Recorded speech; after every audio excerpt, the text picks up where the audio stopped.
This matcha is like 3 hours old, but I'm a slow drinker. I'm sorry. Welcome back. If you're new, my name is Kristen, and you've reached my little corner of the internet. 4:30, I finally get to sit down, relax, and talk about some books with you guys. This is my mid-year book tag. Halfway through the year, like, what are we doing? Why is it halfway through the year? So when I was researching for this book tag, it was called like the mid-year freakout tag, book tag thing. I don't know the proper name, but I was just looking for some questions for this book tag, so I will link it down below and with all the questions, and I tag all of you to do this as well and leave some of your answers down below to some of these questions. So we're just gonna go through these and talk about some books. Worst book, best sequel, favorite characters, favorite relationships. We're gonna talk about it all. Let's start. So I was going back and forth between either doing these questions like just rapid fire and like thinking of books on the spot, but I've actually sat down and like already kind of answered these questions and kind of have an idea of the answers to some of these questions. So we're just going to talk about them. Some of these, well, all of these questions I actually have answers to. So we're just going to go through them and I'll give you my answers and see which books ended up on this mid-year book tag. So starting off with the best book that I've read so far this year, it's actually Before We Were Strangers by Renee Carlino. I tabbed the absolute living heck out of this book for being so short too. I think it's like barely 300 pages long. Yeah, not even. Just under 300 pages, and wow, I love this book. It was the first Renee Carlino book that I have ever read, and I know it was popular on Book Talk a couple years ago, maybe 2-3 years ago, and there's been a cover change as well, so I have the new cover, but wow, this book was amazing. I originally gave it 4.75 stars, and then I was like, any book that I'm giving 4.75 stars, I might as well just give 5 stars, because why? Especially for how much I tabbed it. I think I originally knocked it down that 0.25 because it was so short and I wish we got more. But I think now thinking about it, I really like the length of this book and keeping it concise, but also a very impactful story. So this follows Matt and Grace, and they are seniors at NYU, and they meet when they are moving into the same dormitory and instantly become best friends. And I think they both knew that there was something between them that made them more than friends. And after they graduated, they didn't talk for 16 years, something obnoxiously long. Oh, 15 years. Close enough. They didn't talk for 15 years. And all of a sudden in New York one day, Matt sees Grace on the subway and is like, oh my gosh, like, I can't believe you're here right now. So basically this follows their story through senior year and basically catching up how they lost touch 15 years ago. And it was a crazy story. It was beautifully written, and definitely, I think, my favorite book so far this year. On the opposite end, we have the worst book that I read so far this year, and that is Love Story by Lindsay Kelk. Ugh. That book was so bad. I think I gave it 2 stars.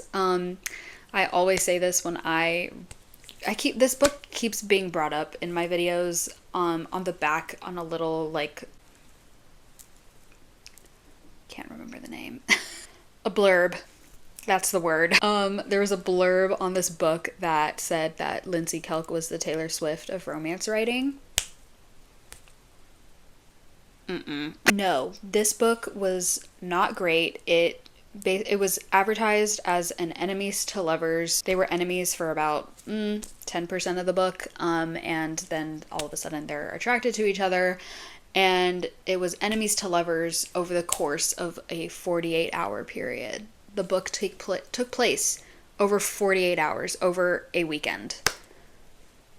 No. There's also a constant mention of like real life things, like real life TikTok memes, real life authors, real life tropes that are popular right now. It really took me out of the story, and I typically do not like at all when authors do that in their books, because it really distracts me from the plot that's going on, and I'm reading to distract myself from real life. So mentioning all those real life things, memes and TikToks and tropes and popular books and popular authors is just not my cup of tea, at least. And yeah, the enemies to lovers just was not well done, in my opinion. There was no angst, there was no tension. It basically was just attraction with a little bit of annoyance from between the two characters. So yeah, that is the worst book I read this year. Okay, now the best sequel that I've read this year. Rebel Witch by Kristen Cicerelli. I read Heartless Hunter in January, I believe, or February, and then this came out earlier this year, and it was perfect. I think it's one of the top 20 books I've ever read. It was so good, a perfect conclusion to this duology. I think a duology was perfect for this concept and for this plot. Any longer, it would have just been unnecessary words on a page, and Kristen did a beautiful job wrapping up this story and giving it a nice ending. The first book in the series, Heartless Hunter, starts off with a very high stakes, tension heavy enemies to lovers. It follows Rune, who is a witch, and Gideon, right, is his name? Hey, can't remember people's names. Yep, Gideon, who is a witch hunter, and he is trying to catch the Crimson Moth, and Rune is said Crimson Moth, who is secretly ushering witches out of the city because witches have been exiled, and Gideon is trying to catch the Crimson Moth, who is letting these witches escape, and he will not tolerate that. So he doesn't know that Rune is the Crimson Moth, and Rebel Witch continues that story, and Kristen is able to keep the enemies to lovers and high stakes tension in this book, and it's so good. I highly suggest this duology, especially if you are just getting into fantasy. It's a really digestible and easy fantasy to read. Okay, the next one is new releases that I haven't read but want to read, and I couldn't just pick one. Of course. The first one being Great Big Beautiful Life by Emily Henry. Of course, I've been talking about this book pretty much since it came out, and since my Emily Henry reading vlog, where I reread Beach Read and read Funny Story. I've also now have read Book Lovers. I've also read Happy Place, but that was eons ago. I don't remember anything about that book, and it deserves a reread now that I'm back on the Emily Henry hype train. So I need to get into Great Big Beautiful Life next. I do want to read it this summer. It's on my high priority list. It's also on my 25 books I want to read in 2025. I can't believe I haven't read this one yet, but this is definitely one I want to get to. Another one being Deep End by Ali Hazelwood. I can't believe I haven't read this yet. It's been out for a couple months, and I just keep putting it off for whatever reason. A lot of people didn't love it, and it's making me nervous. This is the probably smut edition of it as well, so I have high hopes for this. I don't know how well it's gonna go. It's Allie's first college romance, sports romance, and it's supposed to be super spicy, so which is not always my favorite. But yeah, I can't believe I haven't read this yet. I love Ali Hazelwood's books, and yeah, I don't know what else to say. I just haven't gotten to it yet. Another one I can't believe I haven't read yet, Releasing 10. This one just came out a month ago-ish, at the end of May, and it's about Hugh and Lizzie, and I'm so excited for this. I'm almost done actually with Taming 7, so I technically can't even read this right now if I want to. I have about 150 pages left of Taming 7, and I want to finish that so bad, but I can't wait to get to this one. I'm so excited for Hugh and Lizzie's book, and especially reading Taming 7, learning more about Lizzie it's heartbreaking, and I am not ready for this, especially with how thick this is. What do you mean? This is almost 750 pages, and I'm not ready for this, and wish me luck. And then the last book that I haven't read yet, but I want to get to, is Sunrise on the Reaping by Suzanne Collins. Everyone loves it. I have heard nothing negative about this book, and I am desperate to read this. I have a hold on Libby for the ebook and the audiobook, so I hope I get those soon because I desperately want to get to that book. Next question is the most anticipated releases for the second half of 2025, and the first one is Wild Card by Elsie Silver, and it's the last book in the Rose Hill series. I don't know much about it. I don't even know who the characters are in this book. I'm just excited because it's a new Elsie Silver book, and sign me up, I'm there. And then the second book, I had to put two. I couldn't just put Elsie Silver. I needed to put Rebecca Ross's new release. Why is no one talking about it? why I haven't heard a peep about this new Rebecca Ross release. She wrote Divine Rivals and Ruthless Vows, the Letters of Enchantment series, and she's coming out with a new book called Wild Reverence. No idea what it's about. I literally saw the Fairy Loot special edition today on like my Instagram ads, and I was like, oh, Rebecca Ross is coming out with a new book, like cool. And I haven't read the summary or anything. It comes out later this year, and I'm very excited about it. I loved Letters of Enchantment. They're both 5-star reads for me, so I'm excited for a new Rebecca Ross book. All right, the biggest disappointment. I can't believe I put this book on here. I don't even know how this book ended up in this slot. I mean, I do. I'm sad about it. Say You Remember Me by Abby Jimenez. I originally, when I read it, I gave it 4 stars, but now thinking about it, when I was writing down like my notes and thoughts while I was reading the book, I was writing more, I hate saying negative, I was writing more things I disliked about the book than things that I liked, and I think it may be knocked down in the star rating. I don't know to what yet, but it's definitely under 4 stars, maybe a 3.5, which is sad because I've never given an Abby book. I think I gave one of her earlier books, maybe like The Friend Zone or something in that Interconnected Standalone series, like a 3.75. I don't really rate her books too low because I love her writing and I love her storytelling, but this one was not the best. So I'm just going to read some of the notes I directly wrote while I was reading the book. I said, I enjoyed this, but not as much as other Abby books. Xavier getting compared to Reese from ACOTAR threw me off, and not in a good way. Also, the real life jokes from TikTok, like asking your boyfriend if he'd still love you if you were a worm, took me out of the story. Yeah, that actually happened. Abby delicately handled the topic of progressive dementia, and the mom has dementia in this book, and she wrote that really well and really beautifully. It was unfortunate that the relationship was long distance for majority of the book and was forced to have kind of like an insta love kind of meet cute that they had. It was, yeah, kind of insta-lovey. I loved Samantha and Xavier together, and as characters, I just wish the circumstances of their relationship were a little bit different. It is what it is. I'm not the author.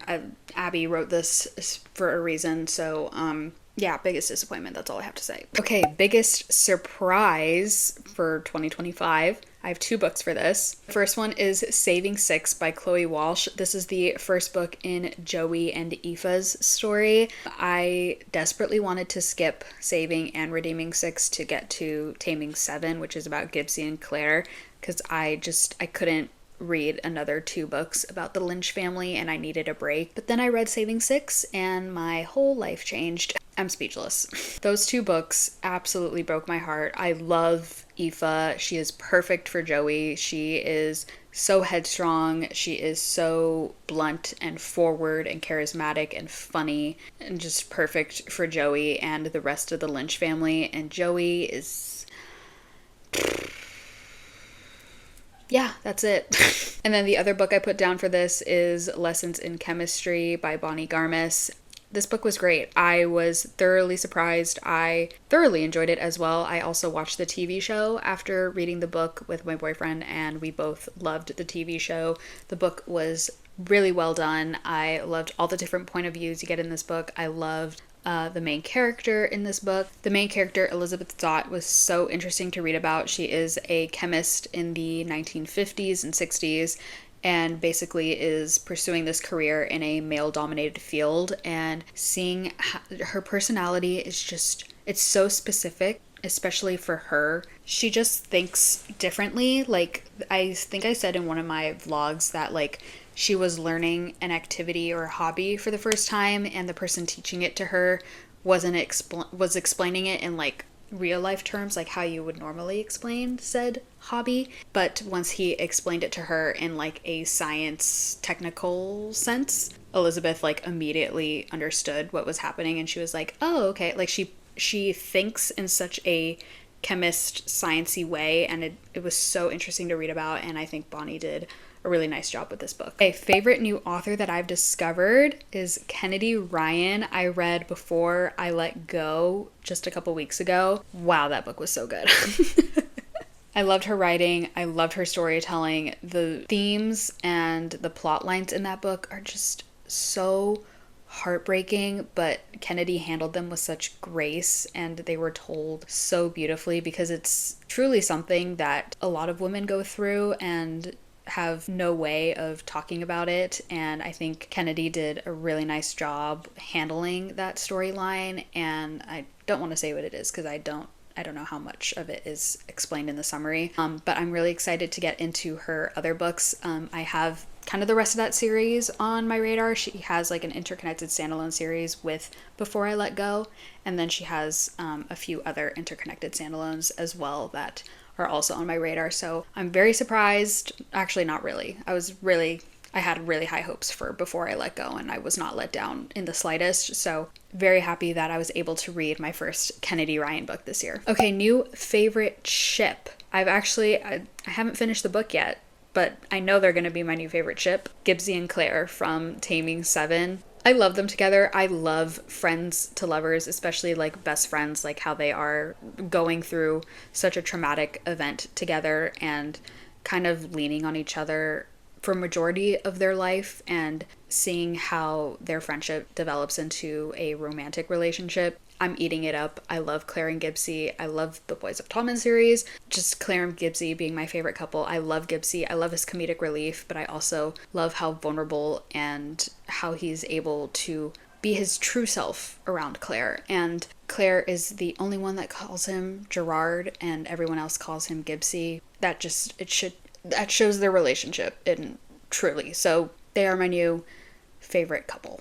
Hey, editing me here. Gonna pop in really quick and say I pronounced Jared's name wrong. I was listening to the audiobook of Taming 7 this morning on my walk and realized I pronounced Jared incorrectly.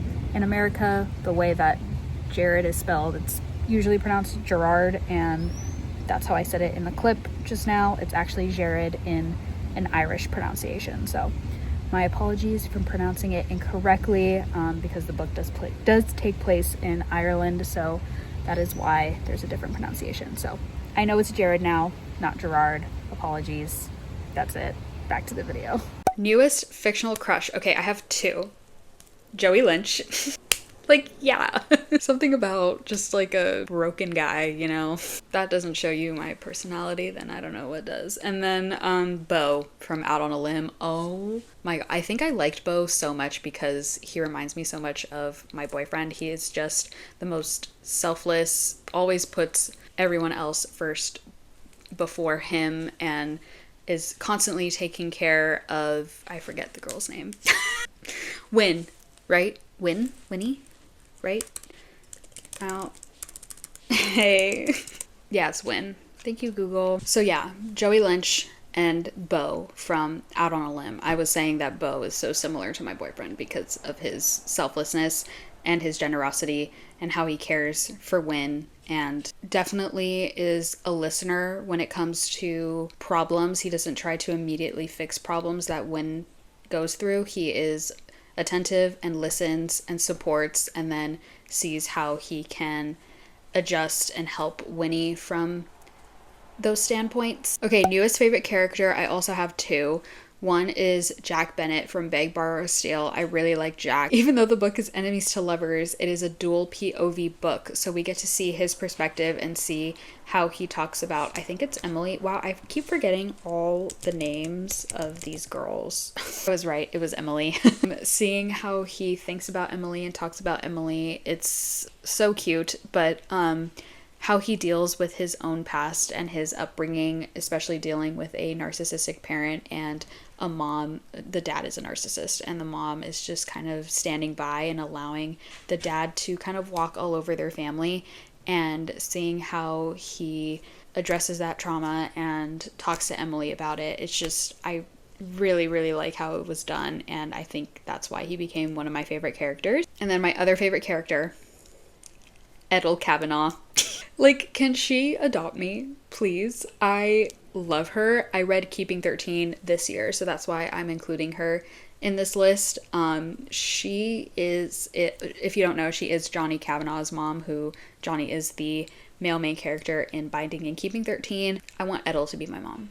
She is one of the most down-to-earth women I've ever read about. The way she talks about the Lynch family, it's just like, I love how caring and giving and supportive she is, and the way she talks to Johnny's dad as well is hilarious. I mean, like, he caves to her 100% of the time, and I adore that about the relationship. But Edel Kavanaugh, adopt me please.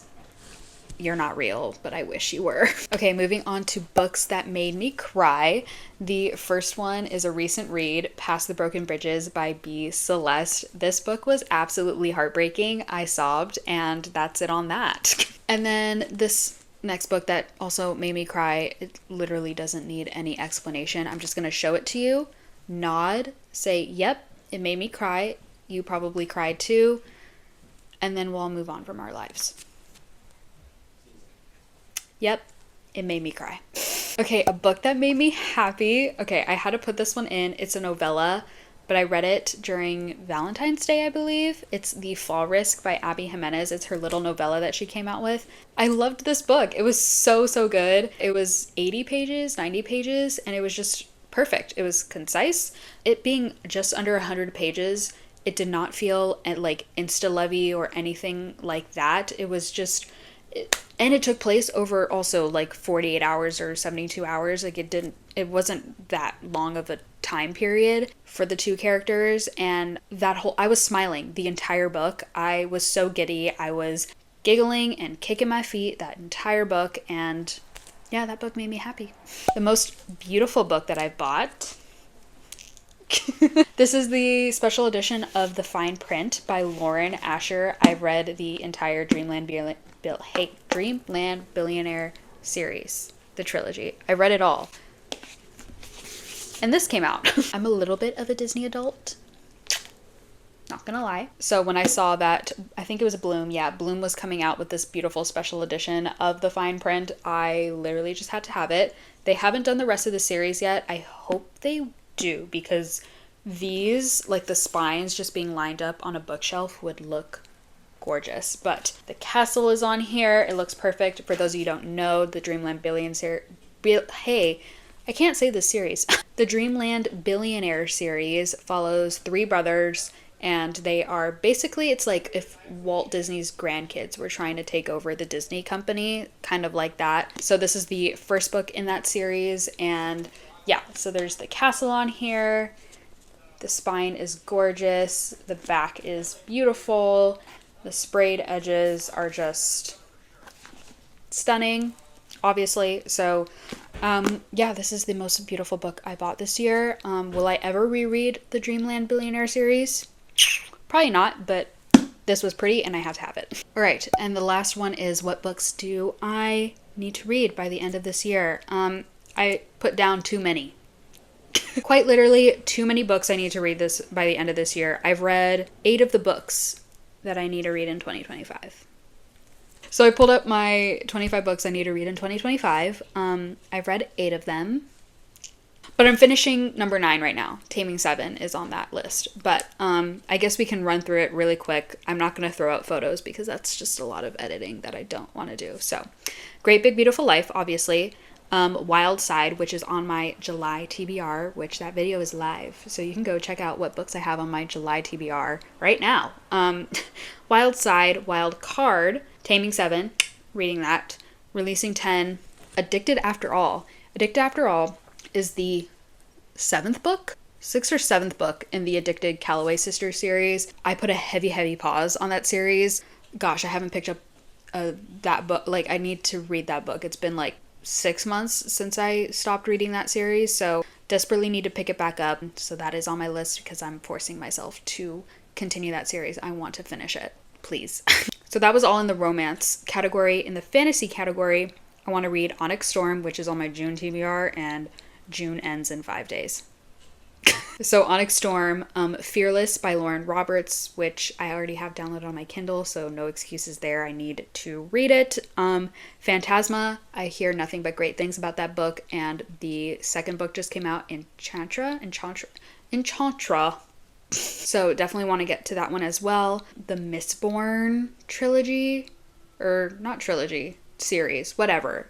Brandon Sanderson, Mistborn. That's on my list. Want to read that. Mortal Instruments, I want to start my Cassandra Clare journey as well. Just a lot of fantasy heavy hitters this year, and obviously kind of saving them towards the latter half of the year because that's when I love reading my fantasy books. So put the Mortal Instruments on there as well. And then Spark of the Everflame. Hello, want to start that too. Everyone's reading that but me, and I want in on the club. Thank you. And then in the fiction category, The First Wish of Mr. Murray McBride. I was just browsing around Barnes and randomly picked up that book, and I was like, this looks interesting, and I put it on my list. Can't tell you anything else. The Nightingale by Kristen Hanna. Hey, need to read that. It's been on hold on my Libby for the last 13 weeks, and I still haven't gotten it yet. So waiting on that. But The Nightingale for sure. Beartown, also on my July TBR. So hopefully we're going to get to that. Beartown, Frederick Bachman. The Favorites by Lane Vargo. Yeah, that book. Everyone loves it, and I want it, so I need to read it. And then lastly, Billy Summers by Stephen King. That has been sitting on my TBR cart for God knows how long. So that one is on my list as well, and that is it for this book tag. All right, that was a lot of yapping about books. I hope this was interesting for you. It was fun for me to come up with these answers and just kind of do a mid-year check-in and see where I'm at with my books. And kind of sad because I've only given like 3 books 5 stars this year. Like, hello, where are the 5 stars at? I hope the latter half of the year brings more 5 stars. If you want to see trying to find a 5-star reading vlog, hey, get the words out, Kristen. If you want to see me trying to find a 5-star reading vlog, let me know down in the comments below and I can film one. That would be really fun. I also want to do a rereading my 5-star reading vlog.